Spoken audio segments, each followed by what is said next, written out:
வமின் வராஇஹிம் பர்ஸஉன் இலா யௌமி யுபஅஸூன். மரணித்தால் மறுமைக்கு முன்னதாக ஒரு திரைமறை வாழ்வு உண்டு. எரித்தாலும் சரி, கடலிலே விழுந்து மரணித்து மீன்களுக்கு இரையானாலும் சரி, வானத்திலே வெடித்து சிதறி ஒரு மனிதன் மரணித்தாலும் சரி, மறுமை நாளுக்கு முன்னதாக அல்லாஹ்வுடைய பார்வையில் ஒரு திரைமறை வாழ்வு உண்டு. அந்த வாழ்விலிருந்து யாரும் தப்பிக்க முடியாது. அந்த வாழ்வைத்தான் நபிகள் நாயகம் ஸல்லல்லாஹு அலைஹி வஸல்லம் அவர்கள் மன்னரை வாழ்வென்பது மிகப்பெரிய இருள் சூழ்ந்த ஒன்று, அதைவிட மோசமான ஒரு இடத்தை நான் பார்த்ததே கிடையாது என்றார்கள் ரசூலுல்லாஹி ஸல்லல்லாஹு அலைஹி வஸல்லம். எனக்கு காண்பிக்கப்பட்டது மன்னரையை. அந்த மன்னரை அது போன்றதொரு மோசமான ஒரு இடம், மனிதனுக்குரிய இடம் வேறொன்றுமல்ல, தீயவர்களுக்கு.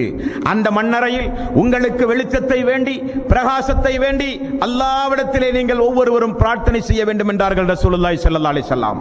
அந்த மன்னரையில் மனிதனை கொண்டு போய் அடக்கி நாமெல்லாம் நம்முடைய 2-3 காலடி எடுத்து வைக்கிற நேரத்திற்குள் மலக்குமார்கள் வந்து விடுகிறார்கள்.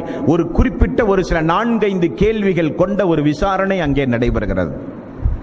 4-5 கேள்விகள் கொண்ட விசாரணை. அந்த விசாரணை என்ன விசாரணை என்பதை நபிகள் நாயகம் ஸல்லல்லாஹு அலைஹி வஸல்லம் அவர்கள் சொன்னார்கள். ஃபயகூலானி லஹு, 2 மலக்குமார்கள் வருவார்கள். மன் ரப்புக, உன்னுடைய ரப் யார்? ஃபயகூல் ஹா ஹா லா அத்ரி, எனக்கு தெரியாது எனக்கு தெரியாது என்பான் நயவஞ்சகன், இறை நிராகரிப்பாளன்.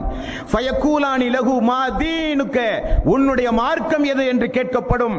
ஃபயகூல் ஹா ஹா லா அத்ரி, எனக்கு தெரியாது எனக்கு தெரியாது என்று சொல்லுவான். ஃபயகூலானி லஹு, மீண்டும் அந்த மலக்குமார்கள் மா ஹாதர் ரஜுலு அல்லதி புய்ஸ ஃபீக்கும், இந்த தூதரை பற்றி உனக்கு என்ன தெரியும் என்று அல்லாஹ்வுடைய ரசூலை காண்பித்தே கேட்பார்கள் என்றும் பெயரை சொல்லி கேட்பார்கள் என்றும் சொல்லப்படுகிறது. ஹா ஹா லா அத்ரி ஃபயுனாதி முனாதின் மினஸ் ஸமாஇ அன் கதப், அப்படி அவன் எதுவுமே தெரியாது தெரியாது என்று சொல்லப்பட்டவுடன் வானத்திலே இருந்து ஒரு சப்தம் வரும். அவன் பொய் சொல்லுகிறான், அவன் பொய்யன், அவன் ஒரு அநியாயக்காரன் என்று வானத்திலே இருந்து அல்லாஹ் பேசுவான். அந்த அல்லாஹ்வுடைய பேச்சு அவனுடைய காதிலே விழும்.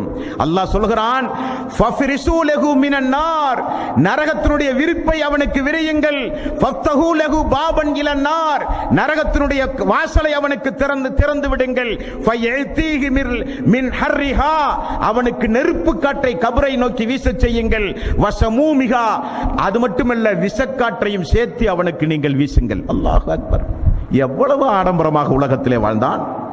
முஸ்லிம்கள் இஸ்லாத்தை எடுத்து சொல்லும் போது இவரெல்லாம் முஸ்லிம்களுக்குரிய மார்க்கம், முஹம்மது நபியர்கள் கொண்டு வந்த மார்க்கம், மக்காவாசிகளுக்குரிய மார்க்கம் என்று சொல்லி மார்க்கத்தை உதாசீனப்படுத்தினான். தமிழிலே திருக்குர்ஆன் வழங்கப்பட்டு திருக்குர்ஆன் படிக்க தூண்டும் பொழுதெல்லாம் முஸ்லிம்களுக்குரிய வேதம் என்று ஒதுக்கினான். மறுமையை சொல்லும் பொழுது கிண்டல் அடித்தான், கேலி செய்தான். முஸ்லிம்களை எள்ளி நகையாடினான். மார்க்கத்தை பற்றி பேசினால் முகம் சுளித்தான். எப்பொழுதும் வணக்க வழிபாட்டின் பக்கம் முஸ்லிம்கள் அழைத்தால் கேலி கிண்டல் செய்தான். மார்க்கத்தை ஒரு விளையாட்டாகவே நினைத்தான். அல்லாஹ் நெருப்பு காற்றை அவனுடைய கபரை நோக்கி வீசுங்கள், விஷக்காற்றை அவனுடைய கபரை நோக்கி வீசுங்கள். வைலையக்கு அலைஹி கபருஹு ஹத்தா தஹலிஃப ஃபீஹி அல்லாஹு, அடுத்து அல்லாஹ் ரப்பல் ஆலமீன் சொல்லுகிற கட்டளை. பூமிக்கு அல்லாஹ் உத்தரவிடுகிறான், அவனை நெருக்க அல்லாஹ் ரப்பல் ஆலமீன் உத்தரவிடுகிறான். ஒரு மனிதனுடைய விழா எலும்பு இனி ஒரு விழா எலும்புக்குள் இடம் மாறி விடுகிற அளவுக்கு பூமி நெருக்க ஆரம்பிக்கும். ரசூலுல்லாஹி ஸல்லல்லாஹு அலைஹி வஸல்லம் அவர்கள் சொன்னார்கள், வயதீஹி ரஜுலுன் கபீஹுல் வஜ், ஒரு மனிதன் அவனை நோக்கி நடந்து வருவான், அவன் மிக மிக மோசமான முகபாவனை உடையவனாக இருப்பான். கபீகு சியாப், அவனிடத்திலே மிகப்பெரிய துர்வாடை நாற்றம் அடிக்கக்கூடிய ஆடையோடு அவன் வருவான். முன்துனுர் ரீஹ், அவனிடத்திலே மிக மிக மோசமான துர்வாடை வீசும். அவனை பார்த்தாலே பாதி உயிர் போய்விடும். அந்த அளவுக்கு அலங்கோலமான ஆக்ரோஷமான முகம், மிக கேவலமான ஒரு முகம், மிக நாற்றம் அடிக்கக்கூடிய ஒரு ஆடை, அவனுடைய மேனியிலிருந்து வருகிற துர்நாற்றம் சுப்ஹானல்லாஹ் சொல்லி மாளாது என்றார்கள் ரசூலுல்லாஹி ஸல்லல்லாஹு அலைஹி வஸல்லம். ஃபயகூல் அப்சிர் பில்லதி யசூக, நான் உனக்கு ஒரு நற்செய்தியாக சொல்லுகிறேன். எந்த இடத்தை எந்த நாளை பொய்ப்பித்து உலகத்தில் வாழ்ந்தாயோ அந்த நாளும் இடம் இதுதான். ஹாதா யௌமுக்கல் லதி குன்த துஅத், அந்த நாளும் இடம் இதுதான் என்று சொல்லப்படும். உடனே அந்த மன்னரை வாட்சி கேட்கிறான். ஃபயகூல் மன் அன்த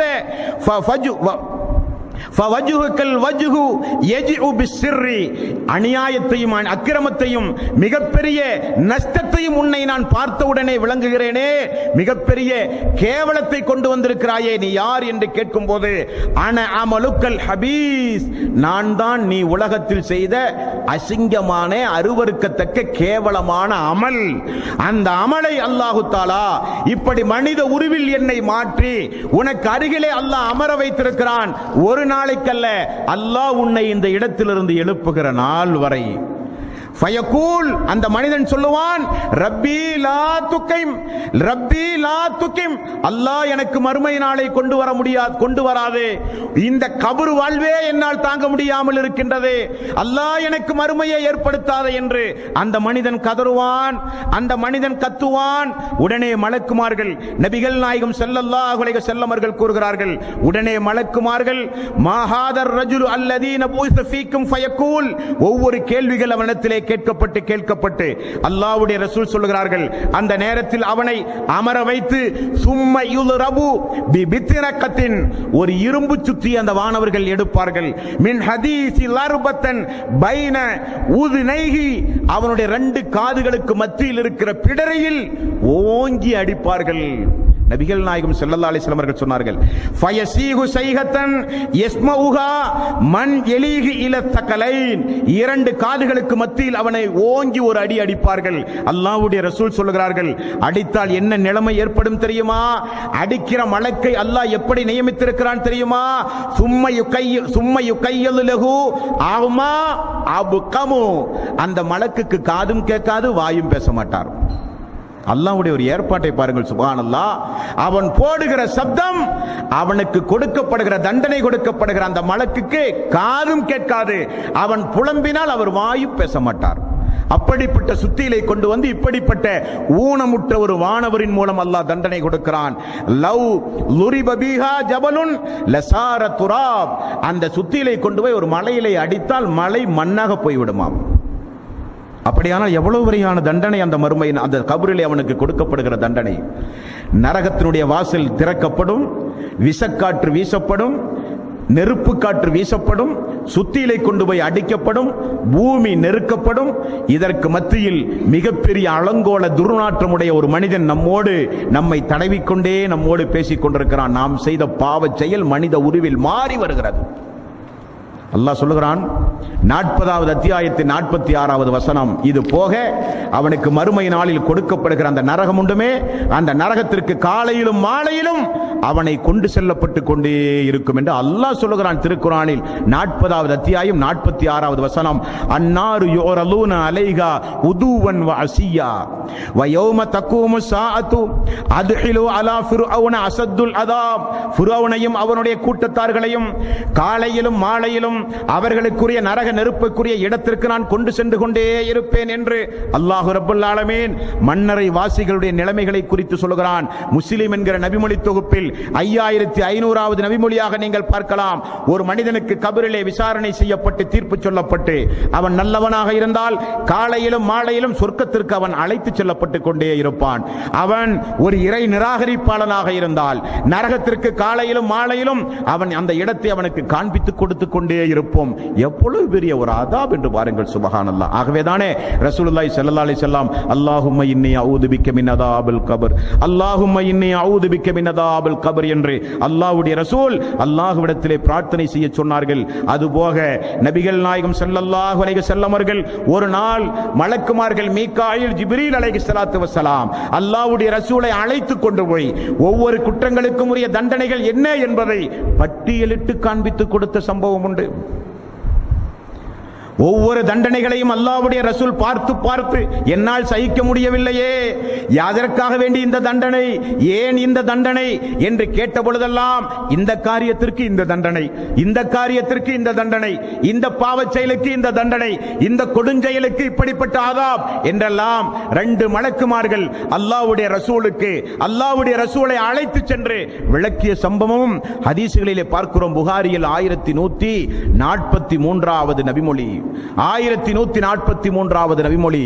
அல்லாஹ்வுடைய ரசூல் ஒரு மனிதனை பார்க்கிறார்கள். முதலில் கையில் மிகப்பெரிய ஒரு பாறாங்கல்லை எடுத்து படுத்து கிடக்கிற ஒரு மனிதனுடைய தலையிலே போடுகிறான். தலை சிதறுகிறது, பாறாங்கல்லும் உருண்டு ஓடுகிறது. அந்த கல்லை அந்த மனிதன் எடுத்து வருகிறான், மீண்டும் தலை சேர்ந்து விடுகிறது. மீண்டும் இரண்டாவது முறை பாறாங்கல்லை தலையிலே போடுகிறான், தலை சிதறுகிறது, அவன் கதறுகிறான். மீண்டும் கல்லை எடுத்து வந்து மீண்டும் தலையிலே போடுகிறான். தினசரி இப்படி தலை சிதைக்கப்படுகிற ஒரு கொடுமையை ரசூல் ஸல்லல்லாஹு அலைஹி வஸல்லம் அவர்கள் பார்த்து நெஞ்சு பொறுக்குதில்லையே. எதற்காக வேண்டி இந்த அதாப், எதற்காக வேண்டி இந்த கொடுமை? நரகத்திலே கொடுக்கப்படுகிற கொடுமை அல்ல, கபரிலே கொடுக்கப்படுகிற வேதனை. ரசூலுல்லாஹி ஸல்லல்லாஹு அலைஹி வஸல்லம் அவர்களுக்கு சொல்லப்பட்டது, ஃபஇன்னஹு யஅஹுதுல் குர்ஆன ஃபயர்ஃபிலுஹு. அவன் திருக்குர்ஆனை ஓத மறுத்தான், திருக்குர்ஆனை கற்று அதன்படி நடப்பதற்கு அவன் மறுத்தான். வயானாம், அவன் உறங்கினான். அன்னி ஸலாத்தில் மக்தூப், மக்கள் தொழுகும் போது அவன் உறங்கியே காலத்தை கழித்தான். மக்கள் தொழும் பொழுது அவன் உறங்கியே காலத்தை கழித்தான் என்று ரசூலுல்லாஹி ஸல்லல்லாஹு அலைஹி வஸல்லம் அவர்களுக்கு சொல்லப்படுகிறது. ஆமாம் சகோதரர்களே, தொழுகை என்பது சாதாரணமான ஒரு இபாதத் அல்ல. என்றைக்கு ஒரு மனிதன் இஸ்லாத்தை தழுவினானோ அப்பொழுதே அவன் மீது கடமையாக்கப்படுகிற இபாதத். ஹஜ்ஜும் ஜக்காத்தும் போல் அல்ல. அது வசதி நமக்கு எப்பொழுது வருகிறதோ அப்பொழுதுதான் கடமை.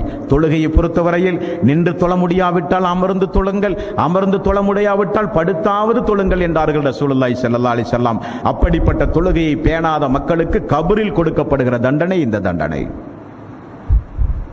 அல்லாஹ்வுடைய ரசூல் மரணிப்பதற்கு 3 நாள், ஒரு இஷாவுடைய நேரம், மக்கள் எல்லாம் தொழுகைக்கு எதிர்பார்த்து மஸ்ஜித் நபவியில் நின்று கொண்டிருந்தார்கள்.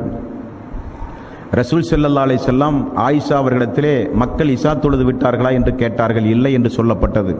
ஒலு செய்ய எனக்கு தண்ணீர் எடுத்து வையுங்கள் என்று சொல்லி படுத்துக் கொண்டிருந்த ரசூல் ஸல்லல்லாஹு அலைஹி வஸல்லம் எழுந்து ஒது செய்ய முற்பட்டார். மயக்கமுட்டு கீழே விழுந்து விட்டார். அப்பொழுதுதான் அல்லாஹ்வுடைய ரசூலுக்கு தெரிகிறது, இனி நம்மால் நடக்க முடியாது, எழுந்து கூட நிற்க முடியாது என்பதை அல்லாஹ்வுடைய ரசூல் புரிந்து கொண்டார்கள். இருந்தாலும் சிறிது நேரத்தில் முகத்தில் தண்ணீர் தொளித்து உணர்வு வந்தவுடன் மீண்டும் ரசூல் ஸல்லல்லாஹு அலைஹி வஸல்லம் மக்கள் இஷா தொழுது விட்டார்களா என்று கேட்டார்கள். இல்லை என்று சொல்லப்பட்டது. இரண்டாவது முறையும் அல்லாஹ்வுடைய ரசூல் எழுந்து நிற்க முயற்சி செய்யும் போது மீண்டும் மயக்கமுற்று கீழே விழுந்து விட்டார். 3 முறை மயக்கமுற்று கீழே விழுந்தவுடன் இனி நம்மால் நிச்சயம் பள்ளிக்கு செல்ல முடியாது என்பதை உணர்ந்து, பள்ளியும் வீடும் வெகு தொலைவல்ல, வீட்டினுடைய திரைச்சீலையை திறந்து பார்த்தால் பள்ளியில் மக்கள் தொழுவது தெரியும். அந்த அளவுக்கு வீடும் பள்ளியும் நெருக்கமாக இருந்த வீடு அல்லாஹ்வுடைய ரசூலுடைய வீடு. அங்கு ஒரு எட்டு எடுத்து வைத்து மக்களுக்கு தொழுகை நடத்த முடியாத அளவுக்கு 3 முறை மயக்கமுற்று கீழே விழுந்தவுடன் தன்னுடைய மகள் ஆயிஷா, தனது மனைவி ஆயிஷா அவர்களை பார்த்து, உம்முடைய தந்தை அபூபக்கர் உண்டா என்று கேட்டார். உண்டு யா ரசூலல்லாஹ் என்று சொன்னவுடன் அபூபக்கரை அழைத்து மக்களுக்கு இமாமத்தாக இஷா தொழுகை நடத்துமாறு நான் கட்டளையிட்டேன் என்று சொல்லுங்கள் என்று சொன்னவுடன் ஆயிஷா அவர்களை பாருங்கள், யா ரசூலல்லாஹ், என்னுடைய தந்தையை உங்களுக்கு தெரியாதா? நீங்கள் நின்று தொழுகிற இடத்தில் அவர் நின்று தொழுதினால் குர்ஆன் வசனம் ஓதும் போது அழுது விடுவாரே யா ரசூலல்லாஹ் உங்களை நினைத்து.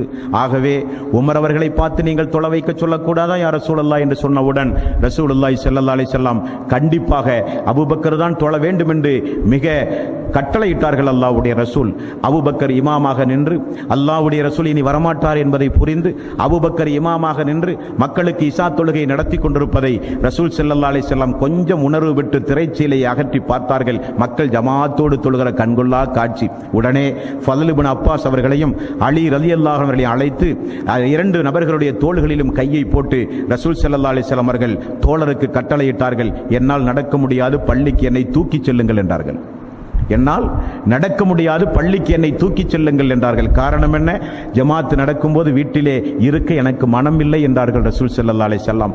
ஆயிஷா ரலியல்லாஹு அன்ஹா அவர்கள் சொல்கிறார்கள், அல்லாஹ்வுடைய ரசூலை அந்த 2 தோழர்களும் தூக்கிச் சென்றதை வீட்டிலே இருந்து நான் பார்த்தேன். கால் கூட பூமியிலே ரசூல் ஸல்லல்லாஹு அலைஹி வஸல்லம் அவர்களால் வைக்க முடியவில்லை. பெருவிரல் கீழே பூமியில் கோடு போட்டு சென்றது. ஒரு ஆட்டை தூக்கி கொண்டு வருவதைப் போல அல்லாஹ்வுடைய ரசூலை தூக்கி சென்றார்கள். அல்லாஹ்வுடைய ரசூல் தூக்கி கொண்டு வருவதை பார்த்த உடனே அபூபக்கர் சித்திக் ரலியல்லாஹு அவர்கள் இமாமில் இருந்திலே பின் வர ஆரம்பித்தார்கள். அல்லாஹ்வுடைய ரசூல் அவருடைய முதுகுத்தண்டிலே கை வைத்து அவரை இமாமாக நின்று தொழ வைக்க உத்தரவிட்டு, மறைமுகமாக பேச்சில்லாமல் செய்கையின் மூலமாக உத்தரவிட்டு அவருக்கு அருகில் அல்லாஹ்வுடைய ரசூல் அமர வைக்கப்பட்டார். இஷா தொழுகை நடத்த ஜமாத்தில் கலந்து கொண்டார்கள் என்று நாம் பார்க்கிறோமே. மரண நேரத்தில் கூட, சக்கராத்துடைய நேரத்தில் கூட முகத்திலே ஈரத்துண்டை போட்டுக் கொண்டிருந்த ரசூல் ஸல்லல்லாஹு அலைஹி வஸல்லம் அந்த முகத்திலே இருக்கிற துண்டை அகற்றி, மக்களே தொழுகை, மக்களே தொழுகை, மக்களே தொழுகையை பேணுங்கள், தொழுகையை கைவிட்டு விடாதீர்கள், தொழுகையை பேணுங்கள் என்று ரசூலுல்லாஹி ஸல்லல்லாஹு அலைஹி வஸல்லம் கடைசி நேரம் வரை இந்த உம்மத்திற்கு தொழுகையை பற்றி மிக கடுமையாக அல்லாஹ்வுடைய ரசூல் வலியுறுத்தி சொன்னார்களே. அந்த தொழுகையை தொழாமல் ஒரு மனிதன் வீணடித்தால் அவனுக்கு நரகத்தில் கொடுக்கப்படுகிற தண்டனை அல்ல, கபரிலே கொடுக்கப்படுகிற தண்டனை, அவனுடைய தலை சிதைக்கப்படும். மக்கள் எல்லாம் ஹய்யால ஸலா ஹய்யாலல் ஃபலா, தொழுகையின் பக்கம் வாருங்கள், வெற்றியின் பக்கம் வாருங்கள் என்கிற பாங்கோசை சொல்லப்பட்டவுடன் மக்கள் பள்ளியை நோக்கி ஓடோடி விரைந்தார்கள். அதிகாலை பொழுது எல்லோரும் சந்தோஷமாக உறங்கும் பொழுது அஸ்ஸலாத்து கைரும் மினன் நௌம், தூக்கத்தை காட்டிலும் தொழுகை சிறந்தது என்று அழைப்பு கொடுத்தவுடன் மழை இருள் என்று கூட பாராமல் மக்கள் பள்ளியை நோக்கி ஓடி வந்தார்கள். நீயோ பகல் இரவு என்று பாராமல் உறங்கியே காலத்தை கழித்தாய் என்று சொல்லி அவனுக்கு கபரிலே தலைகள் சிதறடிக்கப்படுகிற தண்டனை கொடுக்கப்படுகிறது என்று ரசூலுல்லாஹி ஸல்லல்லாஹு அலைஹி வஸல்லம் அவர்கள் கூறினார்கள். அல்லாஹ் 22வது அத்தியாயத்தின் 41வது வசனத்தில் சொல்கிறான், அல்லதீன இம்மக்கன்னாஹும் ஃபில் அர்ல் அகாமுஸ் ஸலாத் வ ஆத்துஸ் ஸகாத், அவர்களுக்கு பூமியில் நாம் வாய்ப்பளித்தால் அவர்கள் தொழுகையை நிலைநிறுத்துவார்கள், ஜகாத்தை கொடுப்பார்கள். 29வது அத்தியாயம் 45வது வசனத்தில் அல்லாஹ் சொல்கிறான், உத்லமா ஊஹிய இலைக்க மின் கிதாப் வ அகீமிஸ் ஸலாத் இன்ன ஸலாத்த தன்ஹா அனில் ஃபஹ்ஷாஇ வல் முன்கர், தொழுகை என்பது நிச்சயமாக நீங்கள் கடைபிடிக்க வேண்டிய ஒரு வணக்க வழிபாடு, அது உங்களுக்கு மானக்கேடான காரியத்திலே இருந்து உங்களை காப்பாற்றும் என்று அல்லாஹ் சொல்கிறான்.